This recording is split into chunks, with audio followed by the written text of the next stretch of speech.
bienvenue sur l'AERA TV, le rendez-vous des ressources humaines. Aujourd'hui, nous parlerons de la formation pour le recrutement et leur obligation d'être formés sur la non-discrimination. Pour traiter de ce sujet, nous avons le plaisir d'accueillir Evelyne Philippon. Bonjour à tous.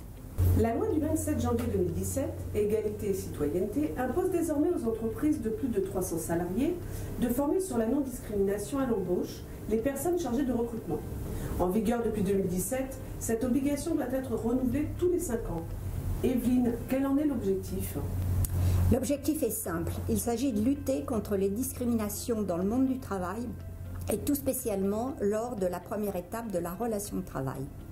L'idée est de sensibiliser les acteurs du recrutement pour leur permettre de mieux identifier les risques et aussi de comprendre les mécanismes de la discrimination. En fait, il s'agit de faire évoluer les comportements et de développer des bonnes pratiques. Pour bien comprendre l'intérêt de cette formation, 3 enjeux sont en cause. Le premier, la responsabilité de l'entreprise. Le deuxième, la sécurisation des outils et des processus de recrutement. Le troisième, l'articulation avec la politique RH et le management. Mais la responsabilité, elle est à quel niveau ? Peux-tu détailler chacun de ces enjeux ?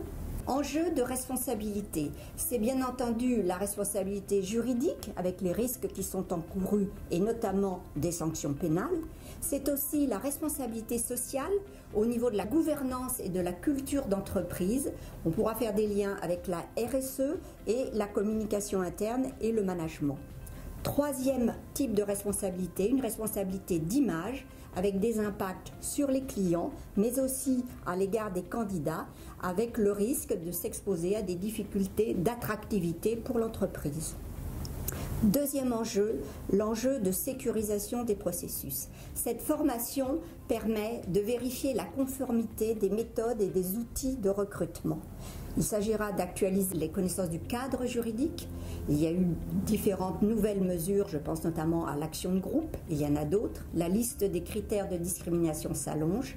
Il s'agit aussi de s'assurer de la bonne conformité des outils de recrutement, comment on définit les profils recherchés, comment on contrôle les offres qui sont diffusées, le paramétrage des outils numériques par exemple.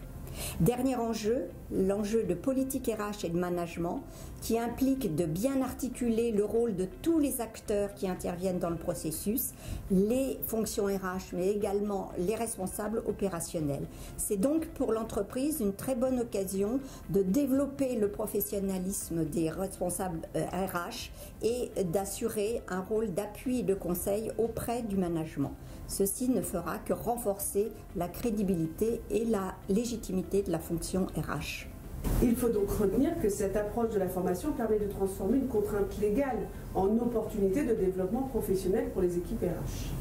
Pour approfondir cette thématique, retrouvez-nous sur laera.fr avec le programme détaillé de la formation que je viens de vous présenter.